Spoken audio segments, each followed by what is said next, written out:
Quiero dar las gracias por acompañarnos en este acto que organizamos con el apoyo del Ayuntamiento de Hoyo de Manzanares, presentado hoy por la concejala de Educación, Patricia Doncler, que está por ahí.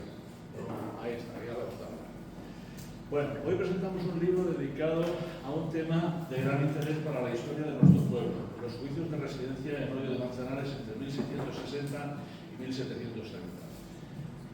Yo, a pesar de que ahora a lo largo de esta fase de diapositivas iremos viendo pues prácticamente lo mismo que yo estoy aquí ahora leyendo, creo que lo que he escrito pues en realidad lo complementa a lo que estamos viendo. Entonces, pues será un poco más didáctico. En fin, los juicios de residencia fueron un instrumento de control sobre quienes habían ejercido cargos públicos. A través de ellos podemos conocer cómo se gobernaba, cómo se administraban los bienes comunes, qué conflictos surgían entre vecinos y autoridades y qué preocupaciones marcaban la vida diaria de Hoyo de Manzanares en los siglos XVII y XVIII. La presentación estará a cargo de los autores del libro, Gloria Tena, aquí a mi derecha, y Gonzalo de Luis al final de la mesa. Dos personas profundamente vinculados al estudio de la historia y el patrimonio local y a quienes agradecemos sinceramente su trabajo, su dedicación y su voluntad de poner al alcance de todos una investigación tan valiosa para la memoria histórica de Hoyo de Manzanares. El prólogo de este libro ha sido escrito por la que presente también Morgana Alonso. Para Ponderar es una satisfacción contribuir a la difusión de estudios como este, que nos ayuden a comprender mejor nuestro pasado y con ello a valorar más nuestro patrimonio histórico y cultural. Muchas gracias.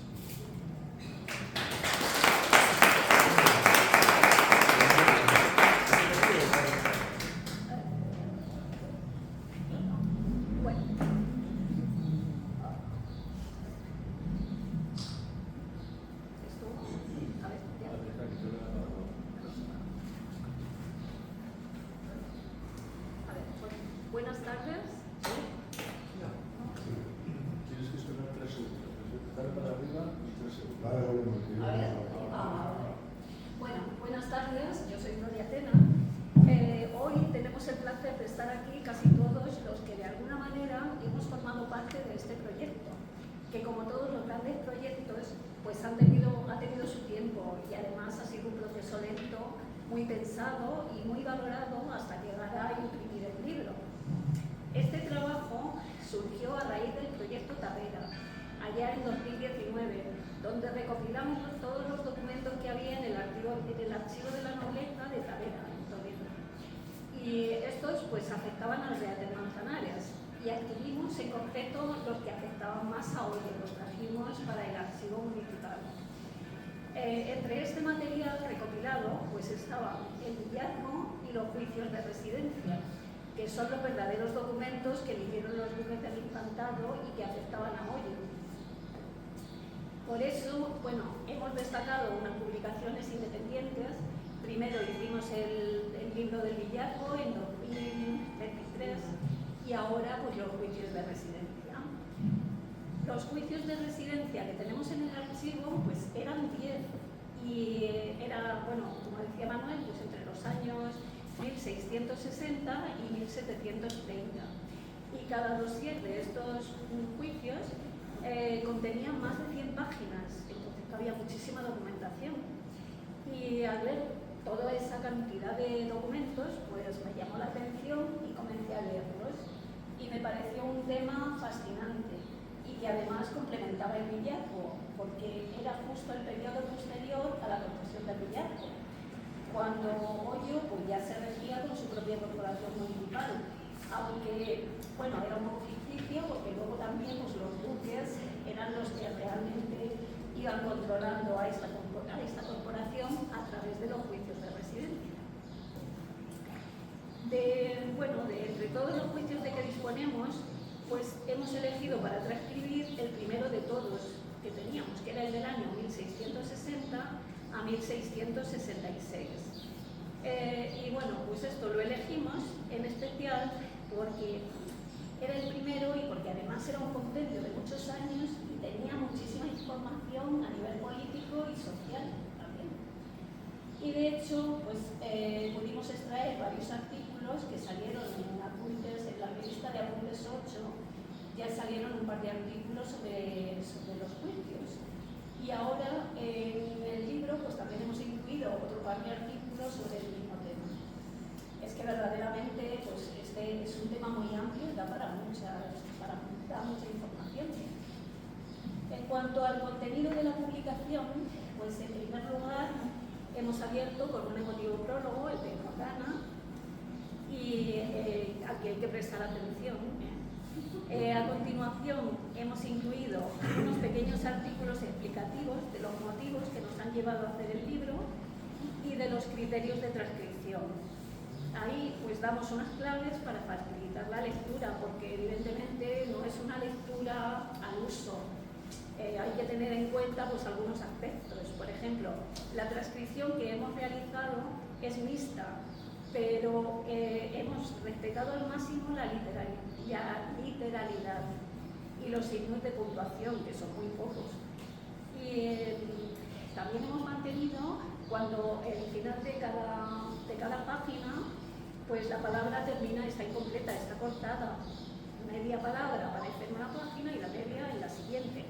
Entonces, pues eso también dificulta un poco a la hora de leerlo.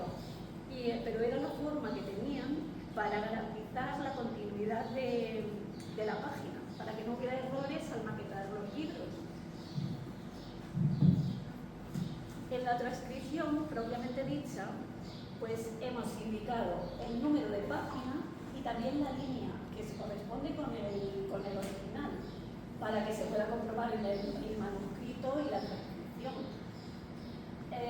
También, bueno, luego en los artículos, uno pues es más técnico, es el significado y contenido del juicio de residencia, y otro que es más social, sobre las funciones particulares de la corporación municipal. Y como broche a la publicación, pues tenemos un magnífico epílogo realizado por Enrique San Miguel, que está ausente en este momento. En definitiva, pues hay que leerlo de forma pausada y disfrutar poco a poco, dejándose llevar hasta el siglo XVII, e incluso hay que ponerle un poquito de entonación, porque además cuando lo vas leyendo, pues a medida que avanzas te va saliendo ahí el tonillo ese, y la verdad que bueno, que al final se lee bien, pero hay que hacerlo con tranquilidad y hay que disfrutarlo. Así, más o menos. Así que bueno, pues que esperamos que este libro pues que sirva para los oyenses, para que conozcan muchísimo más de su rica historia, y también para los que no son oyenses. Esta era un tipo de juicio que se hacía en toda España, con lo cual da igual que sea el juicio de aquí o que sea de otra localidad, porque siempre va a tener las mismas características. Así que espero que lo disfruten, que lo lean, que lo critiquen y bueno, pues que es lo que hemos hecho. Así que muchas gracias.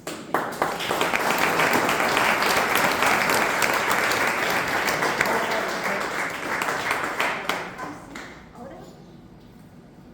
Ay, sí.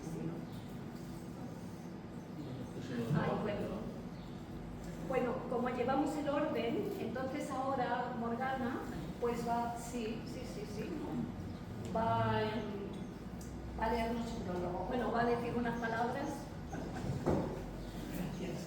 Buenas tardes. Efectivamente. Dicen que haga lo que quiera. Subo a la mesa y pongo a bailar.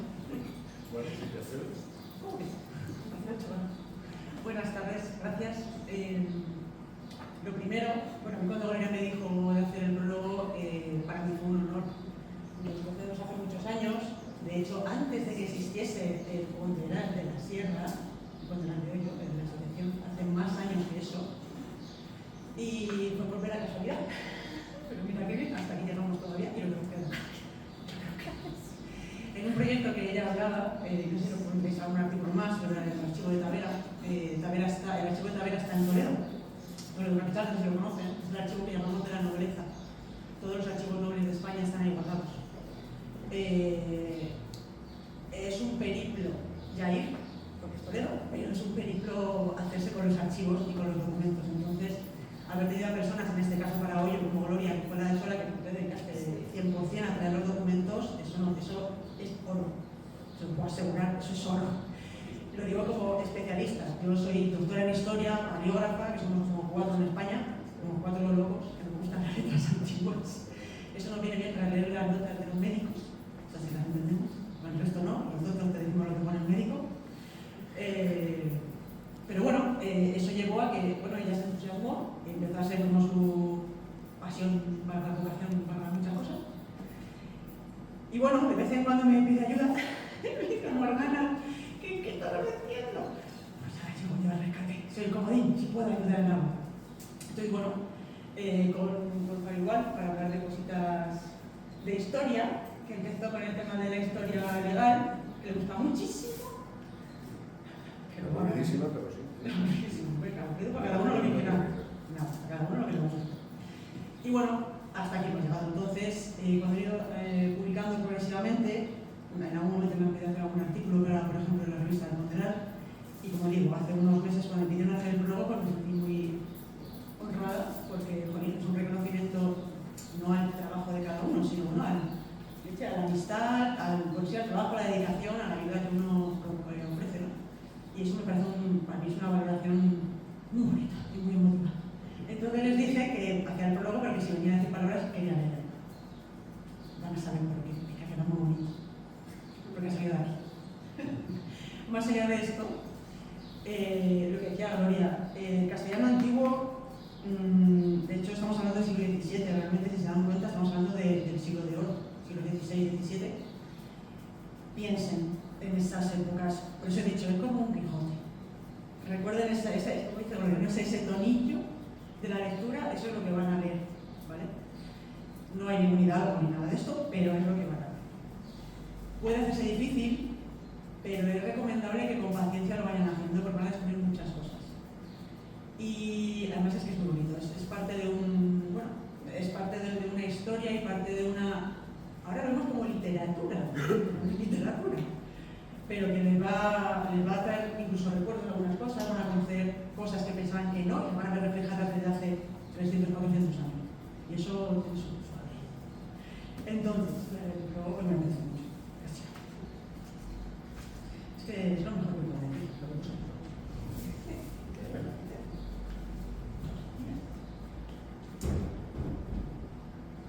15 participantes, ¿se oye bien? ¿Se oye, no? Sí. 15 participantes en la excavación arqueológica de la Cabilda en 2014 nos hemos agrupado para formar el Ponderal, una asociación cultural que pretende promover el estudio, documentación, difusión y preservación del patrimonio natural, histórico y cultural de la Sierra de Hoyo de Manzanares. Esto lo puse porque está en la web del Ponderal. Me parece tan bonito, porque no es habitual. De hecho está por ahí la presidenta honorífica, Charo, que no la gusta a que se lo diga. Y esa excavación fue un antes y un después para la historia de Hoyo. Hay gente que no lo sabe, pero fue un antes y un después. Por eso lo he pedido sacar y que esté presente en el prólogo. Y dice así. Así comienza la presentación de la Asociación Cultural del Ponderal. Desde la formación en 2014, a pesar de haber nacido en una época en la que la etnografía, las tradiciones y la cultura popular parecen estar en clara desaparición, su ilusión, conocimientos y incansable trabajo han hecho de esta asociación un referente en el estudio, conservación y difusión del patrimonio de Hoyo de Manzanares. De hecho, la riqueza de las diversas actividades a las que se dedican, su empeño y pasión por su pueblo, desde conferencias a publicaciones e inventarios, el Museo Virtual de Hoyo de Manzanares, la biblioteca de la asociación, la revista Apuntes del Ponderal o los estudios sobre contaminación lumínica, entre otras, atestiguan la labor de esfuerzo voluntario y de gran calidad de no solo el patrimonio oyense, sino el resto de pueblos que conviven con parte de su historia pasada y presente.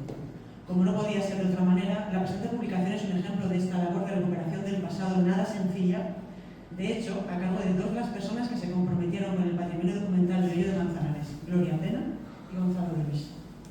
Gloria Atena, esto es como una petición de patrimonio. Gloria Atena, a la que conozco desde las primeras andanzas de la asociación en el archivo de la nobleza de Tavera, Toledo, mostró gran amor y respeto por todos aquellos documentos manuscritos que devolvían a la vida el pasado olvidado, no solo de su pueblo, sino de tantos pueblos de la Sierra de Guadalajara.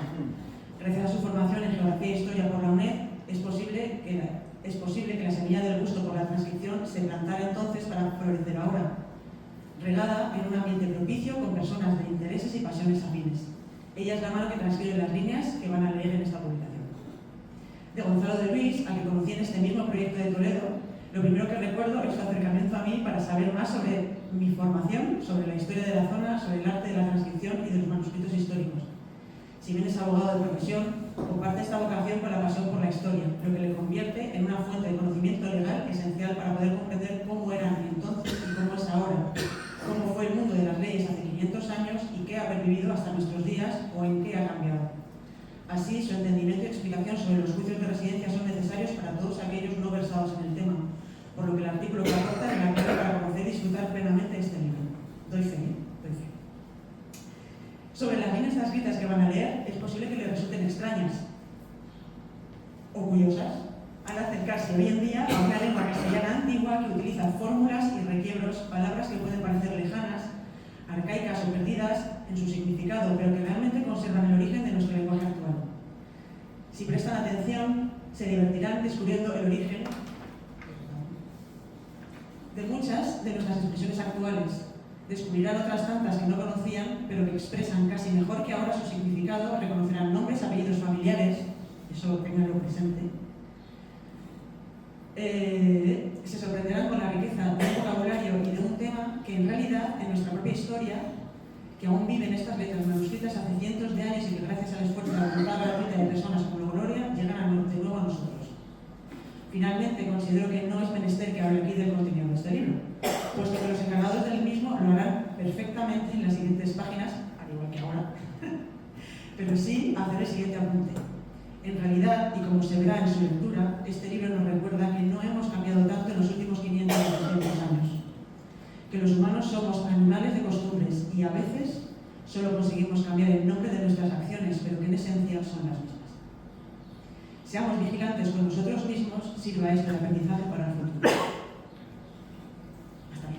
Esta palabrita las escribí hace cuánto, ¿un mes y pico? ¿2 meses? ¿Más? Y ahí tengo más. Se dice ella. Pero me reitero, me repito y reafirmo. Lean, entre otras cosas, porque ya que alguien de pura voluntad, sin recibir nada de cambio, se haya acercado a los archivos, a lo tedioso que puede llegar a ser, para los que somos apasionados de ello, es muy gratificante, pero también de tirar de los pelos. Y que nos lo traigan y tenerlo tan cerca y poder verlo, no el original, pero por lo menos ver estas páginas, cómo se escribía, eso ya tiene un valor. Que aunque solo sea leer una vez en la vida, tenerlo ahí es un valor. Así que disfruten.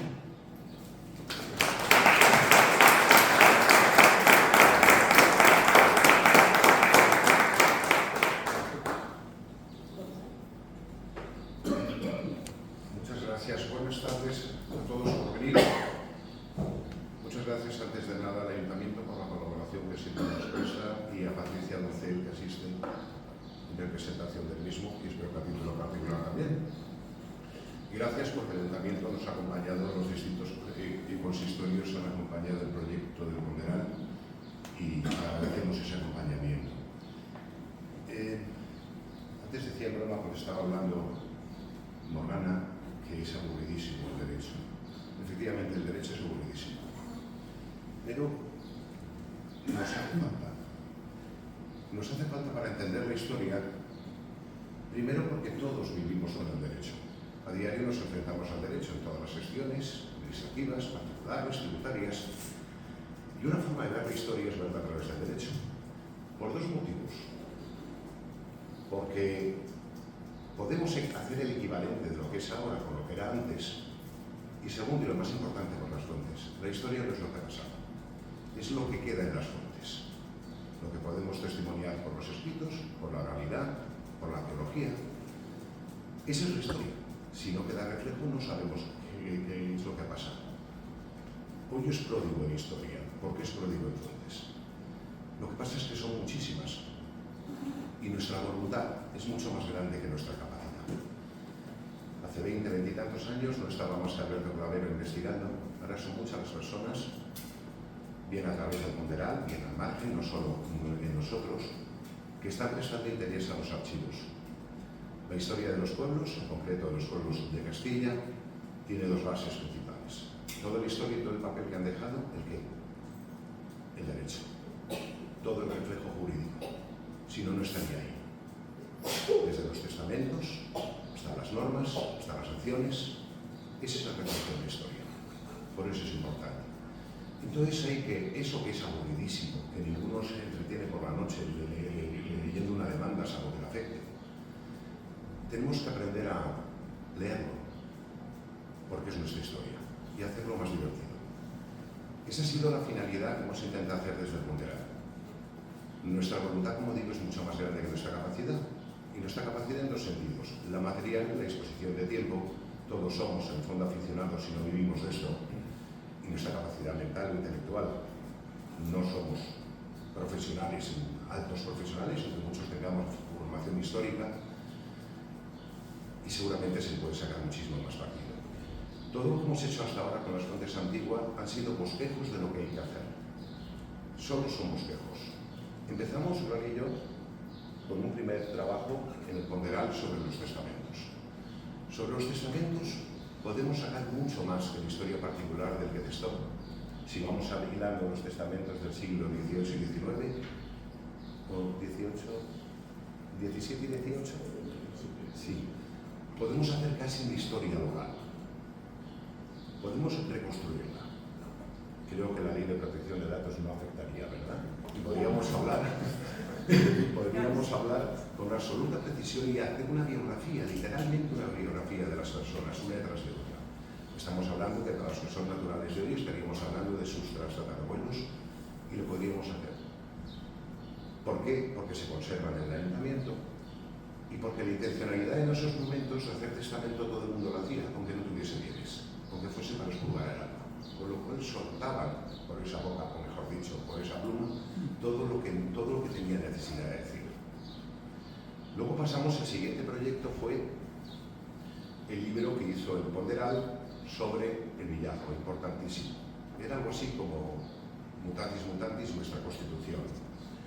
Entonces los principales autores fueron Gloria, Juan Manuel Blanco, que está entre nosotros, y Antonio Tenorio y Eulogia Blasco, que se encargaron de la toponimia. Documento importantísimo, pero por supuesto podemos extenderlo muchísimo más.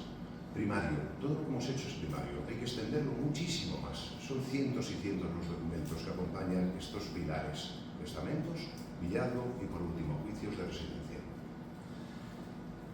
Y es a lo que vamos. ¿Cómo lo hemos querido enfocar? Sabemos que va a ser un libro importante. Primero, porque habrá especialistas que les interese, no por lo que hayamos escrito Gloria y yo, que somos casi neófitos en esto, sino porque se hayan escrito. Los juicios de residencia es un pilar básico en casi todas las fuentes de los pueblos en Castilla, porque da muchísima información. Lo que pasa es que ha sido una materia que no ha sido tratada sino en los últimos 20 años en la historiografía del derecho, muy parcialmente, con anterioridad, de una manera muy genérica. Y poco a poco los historiadores, sobre todo los historiadores locales, han visto la mina que es. Es cierto que se repiten como un formulario continuo, pero en el dato preciso, en la respuesta concreta, está en la historia particular de los pueblos. Y poco a poco se ha ido prestando más atención. Yo menciono parte de la bibliografía de otros pueblos que han tratado los juicios de residencia. Ahora nos toca a nosotros. Sabemos que será un libro buscado por la transcripción, porque digamos que ese trabajo ya lo hemos hecho, lo hemos transcrito, vendrán otros investigadores que lo van a usar. Y eso ya nos satisface. Hemos aportado nuestro granito de arena a la historiografía. El porqué de nuestros artículos son divulgativos, no son artículos de fondo. Pudiéramos ser, creo que no lo somos, y a lo mejor no tenemos suficiente capacidad para ser profundos tratadistas del derecho. Pero sí creo que lo hemos sido para hacer divulgativo lo que está ahí escrito, para intentar explicar qué es lo que se quiere decir en los juicios. Y para que con la transcripción se pueda leer, aunque sea parcialmente, por encima, casi en diagonal, y fijarse en datos y nombres concretos. Primero de todo, porque verán apellidos que todavía existen en hoy. Estamos hablando de un pueblo de no más de 300 a 500 habitantes a lo largo de los últimos siglos, con lo cual es muy fácil que las familias naturales vean ahí trasladados sus familiares. Eso ya de por sí es motivo, ¿verdad? Luego, porque gran parte de la materia que van a ver y van a estudiar van a ver reflejada la vida. Y la forma de identificarla es identificarlo con la actualidad. Yo no soy partidario de estudiar la historia con la mentalidad de ahora, es un gravísimo error, porque la historia no nuestros ancestros han tenido cada uno su mentalidad, su ideología, sus creencias. Pero en esta ocasión sí tengo intención de llamar la actualidad para entender el pasado, porque el pasado es exactamente igual que el presente. Toda esta documentación es materia burocrática, administrativa, y a mi juicio, que es la impresión que saco, tributaria. Aquí la base es sacar dinero. Nada que nos extrañe de cómo pasa ahora, ¿verdad? ¿Qué es lo que más reflejo administrativo deja sino los impuestos? O las sanciones. Pues eso es lo que hay aquí. Y también lo digo porque soy partidario de entender que el derecho moderno, no el derecho constitucional, el derecho que nace desde el siglo XIX hasta ahora, ese desarrollo desde el constitucional hasta ahora, no es un derecho muy distinto al derecho antiguo. No hay una ruptura total. De hecho, prueba de ello es que cuando se empieza a cambiar el derecho administrativo, el derecho municipal, las normas municipales a principios del primer tercio del XIX, lo que se hace es traer todo el derecho antiguo y se adapta, no hay una ruptura, no hay una revolución legal.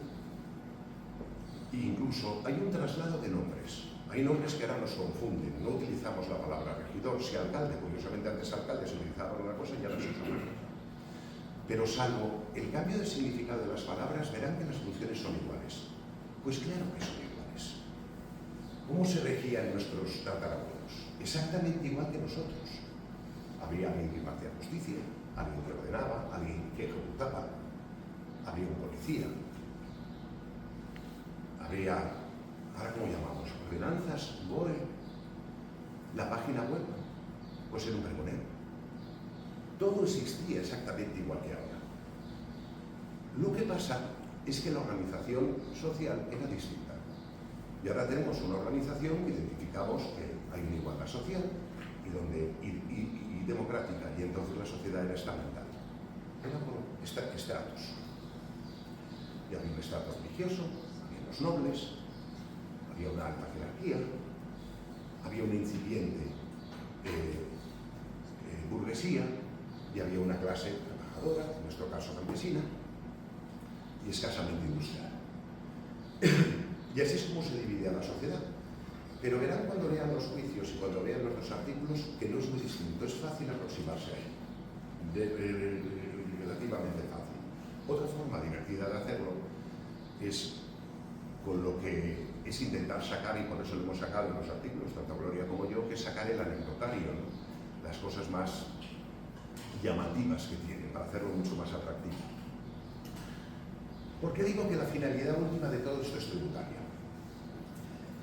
En el fondo, en esta sociedad estamental pensamos que el señor, este era un señor que montaba a caballo, veía sus tierras, estaba en un castillo, y casi lo identificamos más a un cuento, a una novela.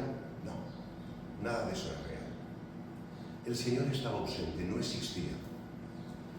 El señor era un señor que aquí residió hasta el siglo XIII, XIV, no sé. Orlane y Charo Metosuna me pueden dar más precisión de hasta cuándo estuvo la casa de Mendoza realmente en el palacio. Enseguida se trasladaron a Madrid. Sus intereses estaban en toda España, sus riquezas en toda España. Y ellos eran unos señores titulados. Los señoríos encima no funcionaban todos igual.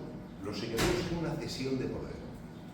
Exactamente igual que el poder ahora mismo está repartido. ¿Cómo se reparte ahora? El Estado central, las autonomías, los municipios, las diputaciones allí donde hay diputaciones, porque hay varias regiones, y los unimos normales, está repartido el poder, ¿verdad? Bueno, pues en ese momento también estaba repartido. Ese poder absoluto en España no existió nunca en el rey. Había unas funciones delegadas. Una delegación sui generis, mal estructurada, confusamente legislada en distinta legislación que nunca se terminaba de ordenar, pero así estaba. Y el rey delegaba sus funciones en los señores. Siempre y cuando los señoríos eran muy variados. Unos eran meras propiedades, otros el señor no era propietario pero tenía función jurisdiccional, es decir, mandaba, en otros era una mezcla, como el nuestro. Pero el señor de Mendoza no era dueño de todo, había propietarios, por supuesto que sí. Los propietarios tenían tierras y comerciaban con ellas, y litigaban contra el señor y litigaban contra el vecino. ¿Y el señor qué hacía? Tenía la función que le daba el rey. Impartía justicia. Pero había una instancia superior, por supuesto. Algo así como que uno litiga en primera instancia y luego se va a una instancia superior, al Tribunal Superior de Madrid, y luego puedes ir al Supremo y al Constitucional, pues pasaba exactamente lo mismo. Funcionaba igual, busquemos el equivalente. No había un poder absoluto del rey, tenía funciones delegadas, tampoco había un poder absoluto del señor. Se litigaba contra el señor, se discutía contra él, y entre medias del señor se iba repartiendo toda la sociedad. ¿Qué hacía el señor a su vez? Delegaba. Cuando no había villa, todo dependía del señor. Y ahí había una confusión de patrimonio. Y el señor tenía en sus cuentas lo particular, sus gallinas, su molino, sus tierras, sus arriendos, el pontazgo de un puente, etcétera, etcétera, el alquiler de los neveros que tenemos arriba en la sierra, y a su vez tenía las cuentas públicas. Una mezcla. Y no se sabía muy bien si el que trabajaba por él era un funcionario o era un empleado. Había una confusión, pero así era el derecho. Confuso si quiere. Pero ya lo empezamos a separar, ¿verdad? ¿Y qué pasa? Que ¿por qué se hace villa? Villa lo que hace es que haya independencia. Villa es que se quita un problemón enorme el señor. Ahora os vais a gobernar vosotros. Pero yo sigo con las mismas funciones. Sigo impartiendo justicia, sigo cobrando los impuestos, sigo teniendo mis propiedades personales, pero vosotros, el poder no era total e independencia total. Eso no es un sistema democrático como ahora, había cierta democracia, pero no es como ahora. Y se quita un problema de gestión enorme. Porque lo que sí que sabemos por los archivos es que la burocracia era abrumadora, era un peso bestial. Y los señores necesitaban dinero. Y los señores no estaban aquí. Es una cosa que explico en el artículo. El señor está ausente y debajo de él hay una jerarquía. Y empiezan a nacer las oligarquías locales. ¿Quiénes son las oligarquías locales? Aquellas personas posiblemente más pudientes, más presentes o más cultas, que empiezan a ostentar continuamente el poder. Y son reiteradamente nombrados alcalde, regidor, etcétera, etcétera. Y si vamos estudiando distintos juicios de residencia en distintos señoríos, cada uno con su particularidad, porque digo, no es común en ningún sitio de España, la casuística es enorme, vemos cómo efectivamente todos funcionaban igual. Son escasos los señoríos donde los señores están presentes, suelen ser pequeños. Los grandes señoríos de las grandes casas en Medina Sidonia, Medinaceli, Mendoza, están en la corte. Porque su servicio al rey es estar pendiente al rey, lo primero porque es donde se toca poder. Y segundo, es donde se reciben cargos, bien de embajadas, bien de mayordomías en palacio, o sea, funciones públicas que son mejor remuneradas. Y sus tierras pueden ser un problema, como todo negocio puede ser un problema. Como ahora el negocio de cualquiera de los que tengamos un negocio, un trabajo, puede ser un problema. Y me hace falta dinero y tengo problemas. Y el villano es un cierto alivio, se quita esa carga, no del todo, porque sigue teniendo la jurisdicción, sigue teniendo los archivos, sigue mandando. Pero sí quita ese primer golpe, esa primera administración que ya llevan los propios ciudadanos, cada uno en su pueblo. ¿Y qué es el juicio de residencia? Pues una cosa que ahora mismo existe. Pero vamos a enfocarla en un montón de estamentos. ¿No nos inspecciona Hacienda? El propio ayuntamiento de vez en cuando nos manda un requerimiento porque no hemos pagado el IBI, ¿verdad? Nos hemos atrasado, no hemos liquidado bien con la inspección de Hacienda. ¿No está el Tribunal de Cuentas inspeccionando a las administraciones públicas, a los ayuntamientos, a las corporaciones, a los estamentos? ¿No obliga la ley a que determinadas empresas e instituciones hagan auditorías? Es decir, que una tercera persona controle lo que están haciendo. Lo damos para asumido, ¿verdad? Es el control. Porque entendemos que la democracia no es solo la participación directa. La democracia es sobre todo el reparto de poderes. Que nadie mande lo suficiente. Y una forma de repartir los poderes es vigilarlos. Eso ya existía antes. Y un juicio de residencia es todo eso. Ahora que todo el rato en la televisión salen jueces instructores, que es un juez instructor, un juez que investiga, no juzga, investiga.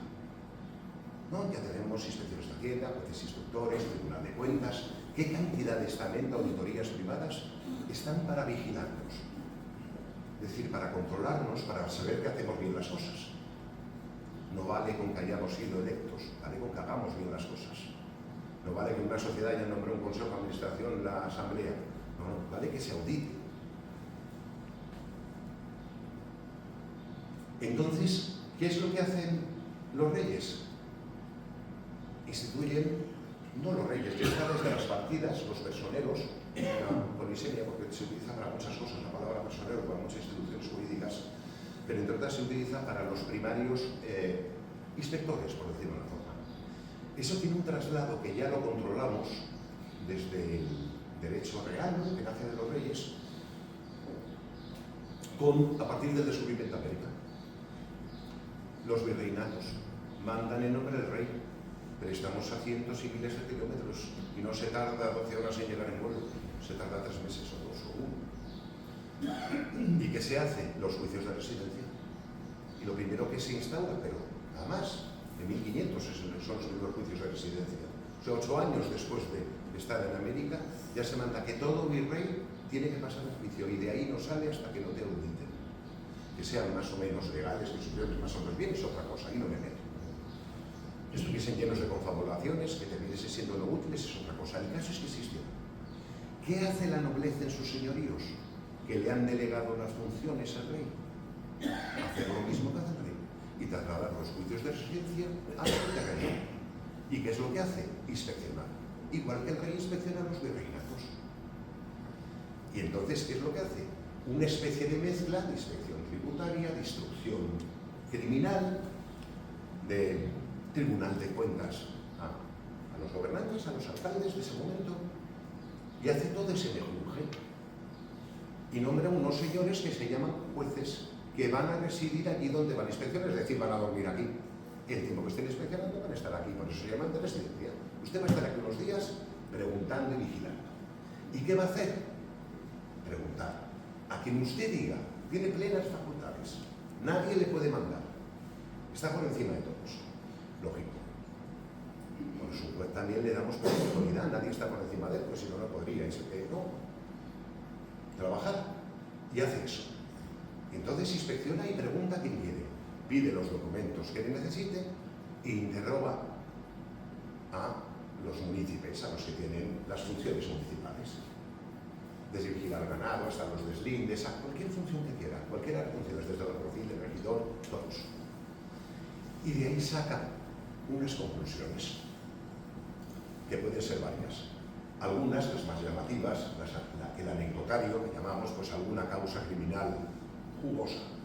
Bien, que sea divertido leerlo, pero eso no es lo que interesa más para la vida de hoy. Lo que más interesa es que todos los juicios terminaban igual. Siempre se sancionaba. Porque tenía esa capacidad sancionadora. Esa era la parte administrativa. Imaginen que Hacienda le sancione porque no han pagado la declaración de la renta. Ya está. Es lo mismo. No han hecho bien esto, no han hecho bien aquello, ha hecho mal el deslinde, ha hecho mal. Es una sanción administrativa. Porque las que hay exactamente igual de las de ahora. Pues ahora se multa porque no se gestiona bien la basura, pues ha despasado una cosa parecida. Busquen el equivalente y ya lo entendemos. ¿Por qué decayó? Pues porque, como digo, el señor estaba ausente y de ahí para abajo se terminó creando un vicio. Y esas clases y esas oligarquías, al final del juicio, terminaba siempre igual. Se sancionaba y, como todo proceso administrativo, por eso digo que es muy semejante a como ahora, alegaban. Y en el mismo procedimiento se recogían las alegaciones que hacían esas personas a las que se les acusaba de algo. Igual que nosotros alegamos a Hacienda que, oiga, no tiene razón, lo he hecho así por esto y por aquello, pues lo mismo hacían ellos. Y siempre decían lo mismo, no tenemos medios, no hay fondos.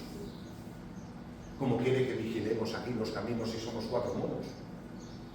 Que hagamos una santa hermandad, una especie de guardia civil de entonces. Pero si no tenemos medios, ¿qué quiere que hagamos aquí los 350 señores? Estamos en el camino vigilando 6 aldeadores. Esas son las contestaciones absolutamente locas. ¿Y cómo terminaban? Pagando. Y eso era reiterado. Cada 4 años había un juicio, 5, no era periódico, era, bueno, pseudo-periódico, tampoco había una formalidad. Pero sí, más o menos periódico. los municipios salían que cada cierto tiempo iban a venir y les iban a cascar una multa. Ahora piensen si son ustedes empresarios o particulares. ¿Cuántas veces se han planteado? De hecho, lo voy a decir aquí porque seguramente a todos los que conducen les ha pasado. A que muchas veces cuando nos cae una pequeña multa de tráfico, si pagamos inmediatamente nos quitan la mitad y nos merece la pena. ¿Podríamos alegar? Sí. ¿Tenemos razón? Seguramente. ¿Nos merece la pena? No. ¿Qué hacemos? Pagamos. Asumimos ese coste. Entonces nosotros somos un conductor prudente, ¿eh? No digo un violento, ni un señor que cometa delitos y vaya borracho, no, sencillamente me ha hecho aparcar bien o pasarme 2 kilómetros por encima en una multa de velocidad, una cosa trivial. Todos pensamos, no nos merece la pena, vamos a pagar, ¿no? ¿Y cómo lo ponemos al cabo del año? Dentro del coste. ¿Cuánto me cuesta el coche? Tanto de seguro, tanto de gasolina, tanto de tallo y un tanto por ciento de multas. Y lo asumimos. Lo mismo hace un empresario con ciertas multas en su negocio. Lo mismo hace cualquier persona. No me merece la pena hacer las cosas bien. Me sale más costoso pagar. ¿No han llegado a esa reflexión alguna vez? En tráfico seguro, porque más de una paga una multa, ¿verdad? Aceptándolo. Pues lo mismo pasa en una empresa y lo mismo pasa en una administración pública. La perfección, aparte de ser inalcanzable, no se alcanza. Si cada 4 años viene el representante del señor y nos inspecciona, ¿cuánto nos cuesta? Bueno, pues eso va a formar parte de mi coste de gestión. ¿Cuál es el problema de ese tipo de sanciones? También pasa ahora, que pierde el sentido. La razón de sancionar ha perdido sentido, no se corrige nada. Y acaba caducando, acaba perdiendo sentido y muere. Y lo mismo que pasa muchas veces con muchas leyes cuando se hacen, tienen su sentido y tienen su eficacia, pero al cabo de los años se pierden. Y hay que rehacerlas y adaptarlas a las circunstancias y a la mentalidad de ese momento. Pues lo mismo pasó con eso. Y alcanzado el final del siglo XVIII y ya a principios del XIX, ya no tenía sentido. Y no se hacían juicios de residencia, porque ya no había ninguna razón de ser. Y la economía iba por otros lados, empezaba a ser una economía liberal. La burguesía aumentaba. Ese estrato, esa sociedad estamental, antes de llegar a la Constitución formal y demás, ya había cambiado, ya estaba cambiando. Y ya no tenía sentido. Y murió por falta de efecto. No pasa nada, como muchas leyes, no pasa absolutamente nada. Ahora mismo tenemos leyes muertas. Ahora mismo, leyes vigentes les puedo asegurar que hay unas leyes muertas que no tienen vigencia, que leyes en vigor que tienen plena eficacia. Son leyes que nadie aplica. Están ahí escondidas hasta que a alguien se le ocurre decir, pasa esto, pasa aquello. Pues lo mismo pasa entonces. Y murió. ¿Qué nos ha dejado? Pues todo ese tesoro de testimonios. El reiterativo, Gloria es la que ha escogido el juicio en concreto que hemos trasladado, es la responsable de la transcripción. Suficiente la transcripción para leer. Sáltenlo, lean el diagrama y sáltense los encabezamientos. Son las formalidades como las tenemos ahora. Sáltense las formalidades y vayan directamente al grano. Es fácil, y aunque parezca aburrido, no lo es. Y espero que los 2 artículos que hayamos hecho Gloria y yo por lo menos les inquieten para saberlo. Pero creo que el efecto va a ser doble. Nosotros creo que seguimos tanteando. Son esos tanteos que hacemos para la historia. Hay muchísimo más que sacar de aquí. Y ojalá nos sigan acompañando nuevos escritores y nuevos investigadores, ¿verdad? Que nos continúen el trabajo. Muchísimas gracias.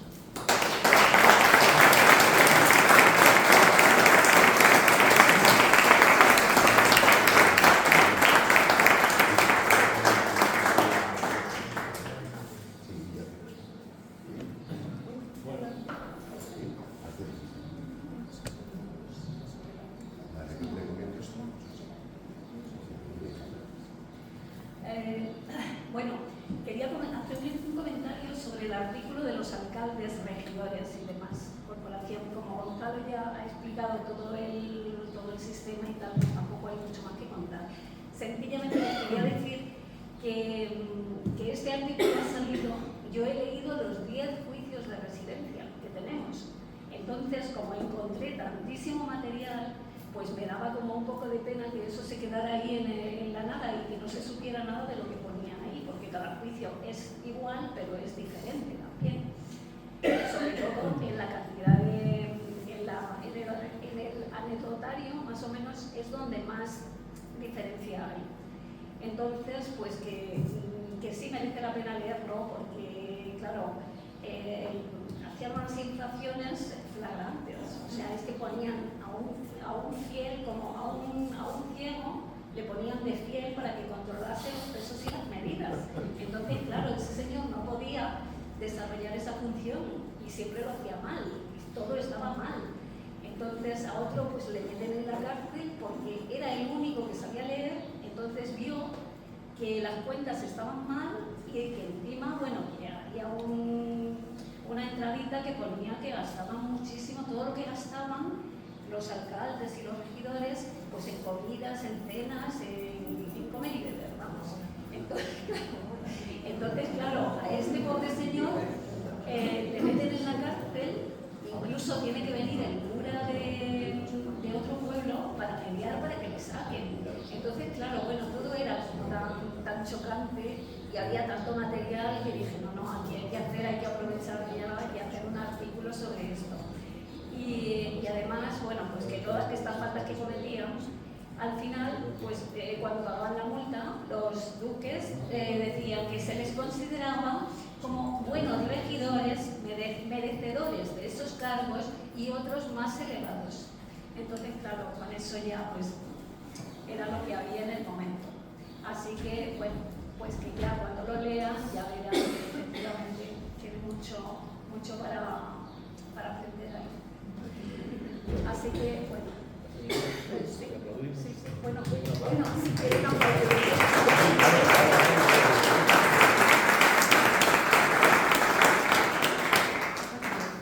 Como vamos bien de tiempo, Gonzalo nos va a leer. Sí, a ver si lo encuentro. Gloria, ¿dónde tenía todo eso? Que aquí hay un tema escabroso penal, hay uno que mata a otro y unas... Sí, era de la tía, un sobrino. Sí. Sí. No sé exactamente dónde.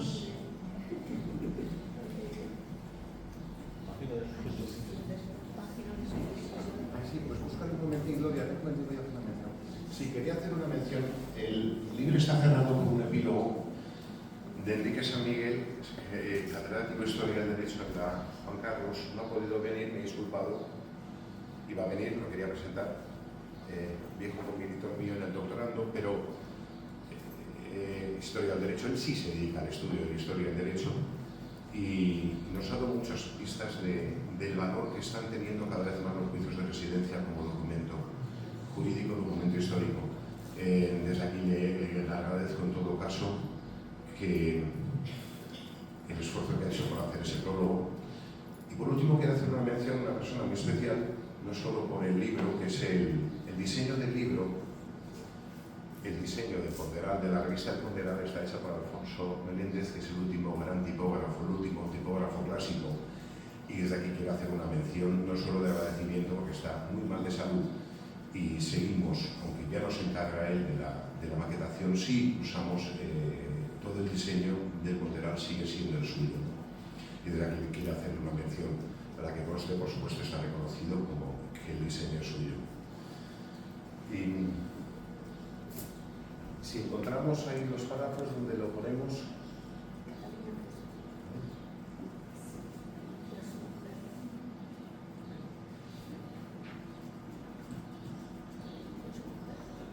A ver, sí. Para que vean dónde llegaba. Bueno, cuando hablo del decaimiento y del desarrollo de la sociedad y digo que el señor está ausente, al señor le interesaba estas multas. De los impuestos, las acabalas, los impuestos que dependían de él, que recordaba, unos eran reales en la ciudad real, otros eran para él, y otros eran para la iglesia. Pero al señor lo que sobre todo le interesaba es que la economía funcionase. Porque no se puede ordeñar la vaca hasta dejarla sin leche, dejar que vuelva a generar. Pues lo mismo pasaba. Y llegó un momento en donde la sociedad era mucho más activa, era una sociedad que era más burguesa, se movía más en economía, y el señor podía ganar dinero de los impuestos y de estas sanciones de los juicios de residencia. Pero le aseguro de lo que vivía el señor no era de eso. Lo lo que quería ser, como quería de todo, era de sus tierras, de sus posesiones, de los puentes, de los arrendamientos, de los molinos. Y si la economía no funcionaba, por lo tanto tenía que estar a bien con esa sociedad que dependía de él, pero que él no estaba aquí. Y que dependía de un gobernador que estaba en Colmenar, que tampoco estaba aquí. Y a su vez de unos alcaldes y de unos regidores que sí estaban aquí. Y a su vez de una población que cada vez movía más la economía. Y llegó un momento en donde todo ese sistema administrativo que decaía todo en un sistema tributario y una recaudación no era eficaz. Y empezaban a hacer la sociedad liberal. Mucho antes, la sociedad liberal nace poco a poco antes que su reflejo legal en las constituciones y en las normas cristo-liberales. Y poco a poco iba siendo sustituido. Al Señor le interesa que sus negocios funcionen. Y sobre todo le interesa que esté contento, porque si las personas que viven los pueblos no generan, tampoco lo generan. ¿Y qué sanción esto les va a cobrar? No. Y así fue cambiando la sociedad. Y este es un reflejo más de cómo va cambiando esa sociedad estamental a una sociedad liberal. Aquí está el reflejo, en la decadencia de estos juicios.